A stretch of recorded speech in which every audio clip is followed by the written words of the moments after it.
All right, so there's a whole pile of people out there who got this grinder wrong, including me. Let me explain. This is the Kinu M47 Classic hand grinder, and Kinu has been around for a long time. They've made millions of hand grinders. And there are a lot of very hotly held opinions about these hand grinders. What's really funny is a lot of those opinions actually totally contradict each other. For example, people will say, Kinu, great grinder, super well built, totally useless for pour over unless you get the pour over burr. Then you'll have some other people say, actually, the regular burr is totally great for pour over. You don't know what you're talking about. People will disagree about how you should grind with them for certain brew methods. Some people will say these things compete with electric grinders that cost many times the price of this thing. And other people will kind of say, you know what, you don't really have any business comparing it to any of those grinders. It's not nearly as good. You don't know what you're talking about. So anyways, I got some Kinu grinders to review,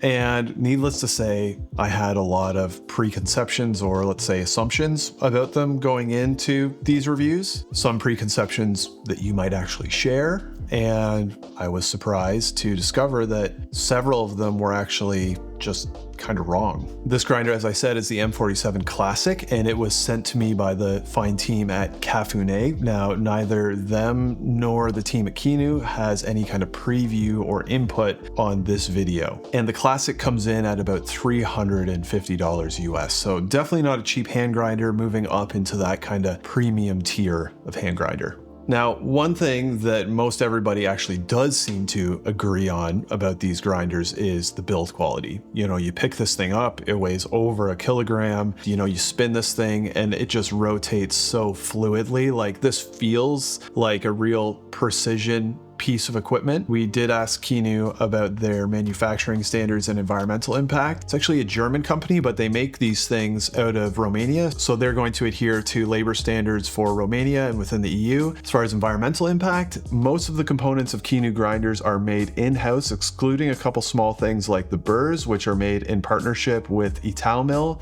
and a couple other components like bearings. And in any case like that, they only collaborate with suppliers that comply with EU regulations on sustainability and ethical labor.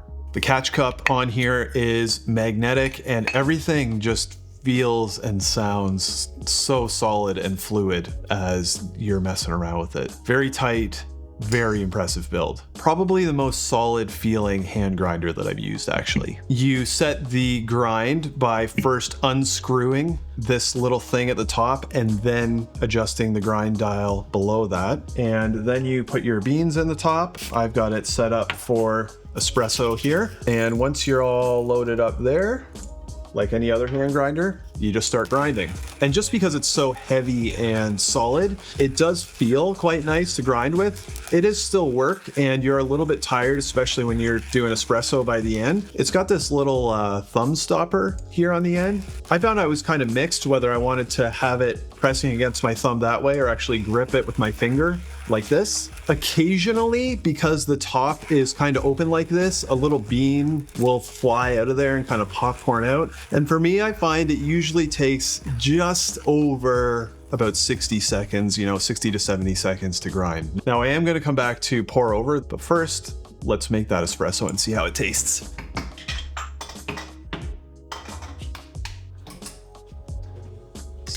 Stir this up here.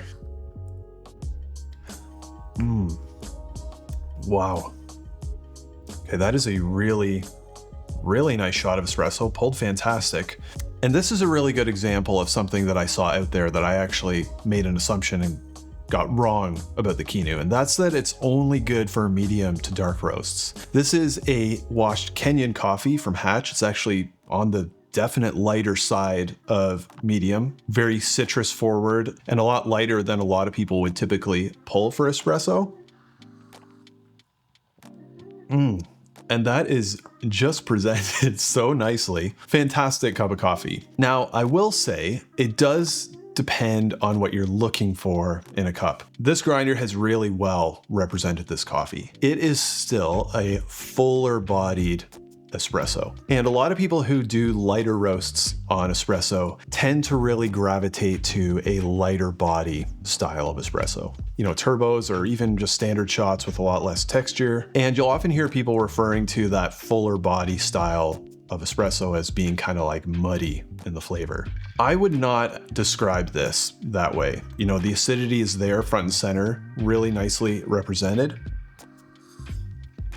but almost very sweet, like kind of like a rock candy. Now, the first grinder that I compared the M47 to when I took it out of the box and started pulling a couple shots is the one that I tend to use the most often in daily use. And that's the Zerno Z1 equipped with SSP HU 64mm burrs. And compared to that grinder, my first impression was, wow, this is a lot heavier body than I'm used to. So I went and grabbed one of the more heavier bodied grinders that I have around, the Niche Zero, and this is a grinder that I actually really love.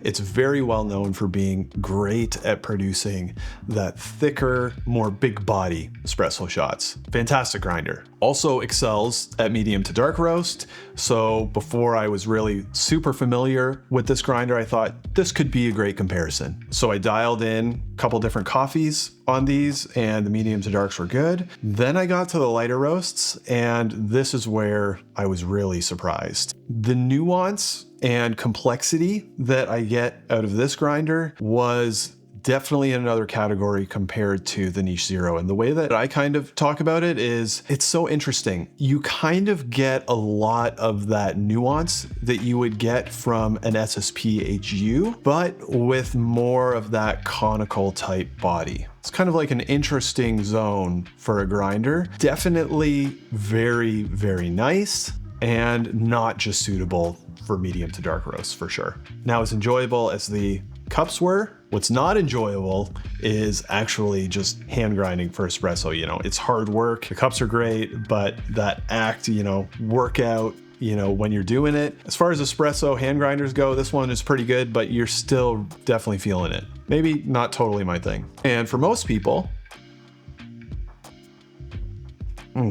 that's where they draw the line with the Kinu. And they say, pour over, they do offer a pour over burr, but people kind of tend to say, the stock burr, don't bother with pour over. It's not going to be any good. Espresso only, medium to dark roast only, park it there, not worth doing anything else, especially if you're talking about light roasts. Also, totally wrong.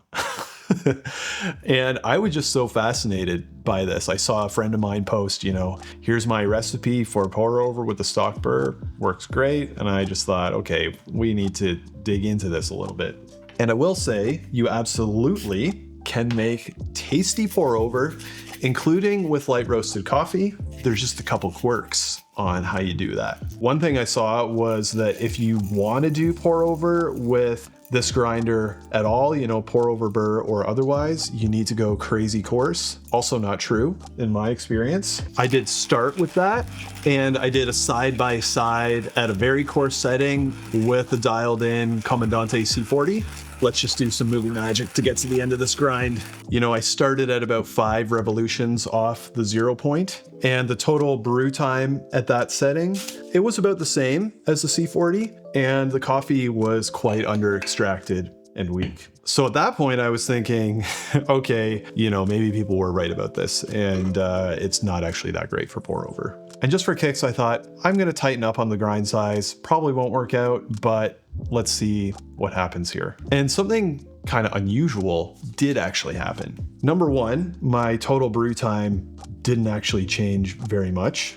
Normally when you go with a much finer grind, you expect the brew to take a lot longer.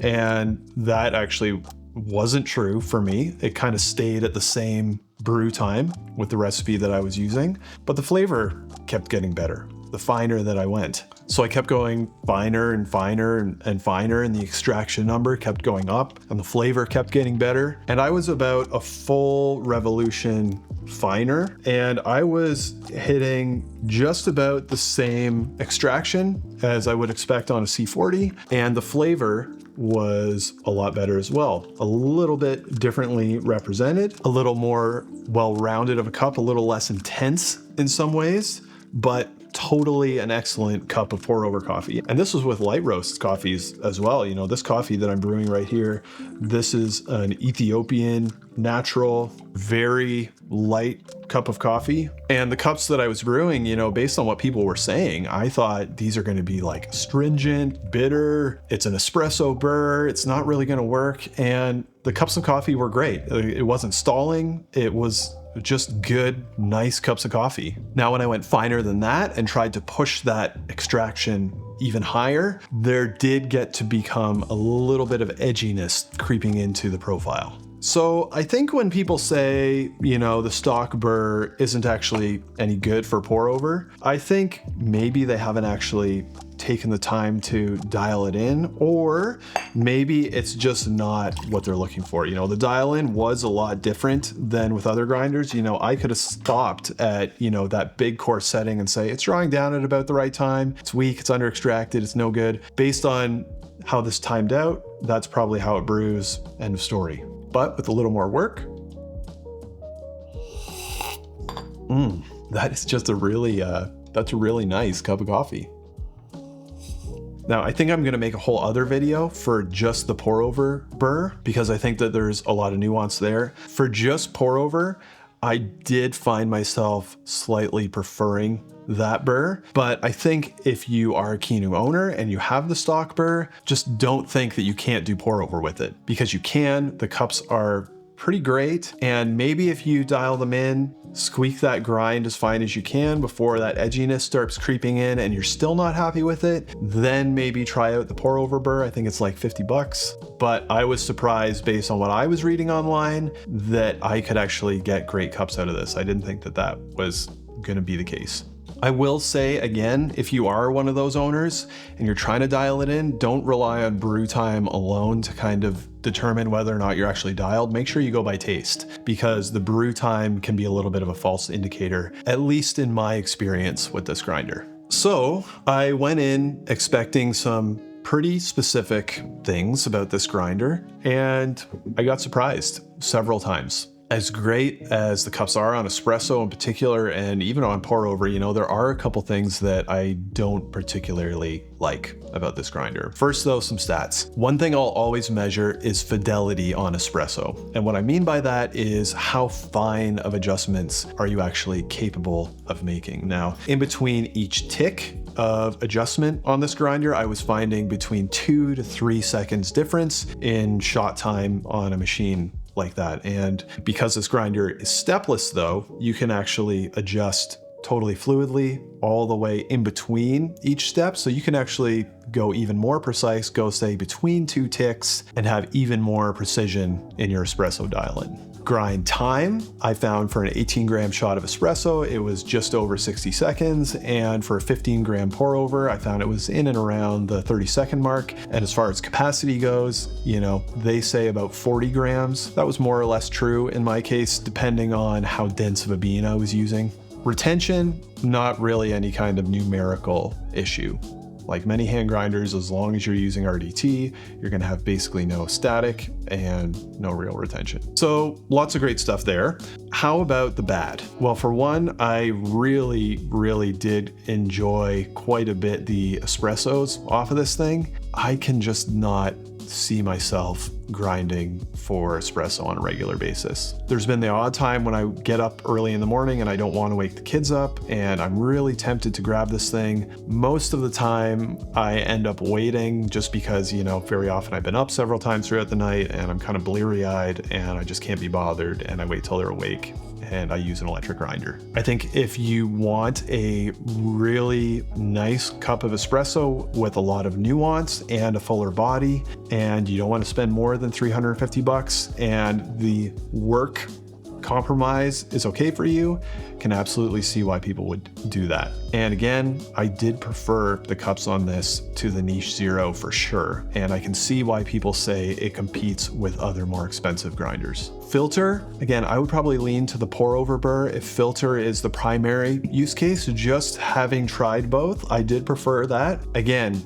the standard burr can make great pour over cups just with a certain presentation. I found the pour over burr brought a little bit more intensity on lighter roast to the table. The weight is definitely an issue. You know, this thing is over 1 kilo. So if you are grinding like 4 shots in a row on a dial-in, by the end of that, you're definitely feeling like it's starting to get a little bit tedious. Now, the flip side of that is if you're only grinding 30 seconds for a pour over, the weight kind of feels nice and makes the grinder feel like a higher quality experience. Just depends how long you're planning to be grinding for and how many shots you're doing. Popcorning, you know, when you're grinding like this and you feel like you always need to watch for beans popping out, and then you need to, you know, pick them up off the floor or figure out where they went and then put them back in. It just doesn't feel like that's something that should happen with a $350 grinder. It does happen.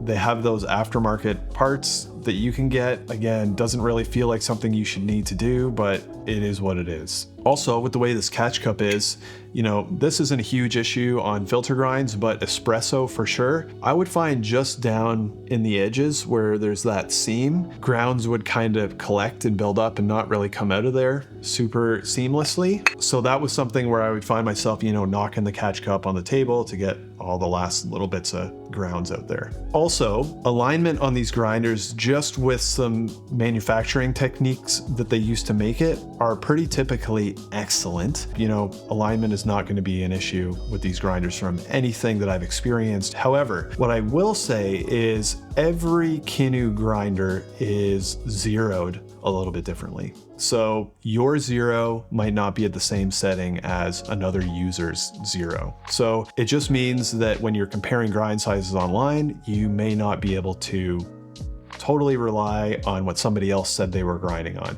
For example, I was finding that, you know, for espresso, I was grinding between the 1 to 1.2 to 1.4 range typically. And on filter, I was around 4 revolutions from zero. Other people say they get great filter results at 5 revolutions from zero. Every Kinu grinder is going to be a little bit different with how it's zeroed.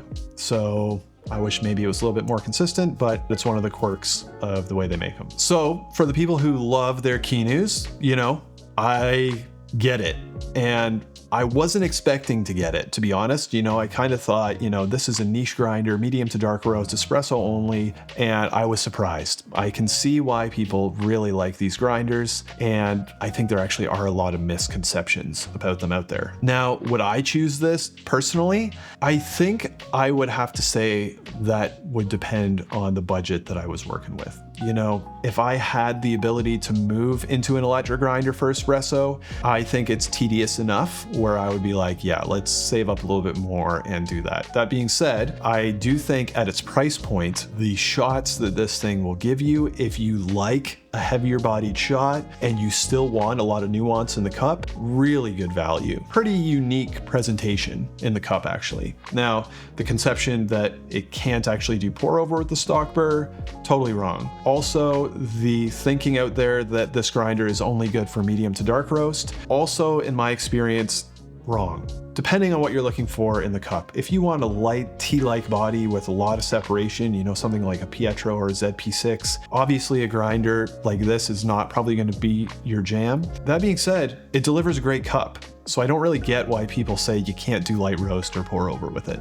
Now, if you're into coffee, you love geeking out on this stuff, and you haven't subscribed to my channel, you should do that because I love making these videos. I'm always unearthing new equipment to review on here. And make sure you leave a comment down there too on what you want to see from me next. And especially if you're a Kinu owner, I would love to hear from you. I want to hear your experience, where you think I actually maybe got a couple things wrong in this video. I'm sure you have thoughts. The thoughts seem to be pretty polar and hotly held around this thing. Make sure you leave them down there. I hope your next cup of coffee is fantastic, and we'll see you next time.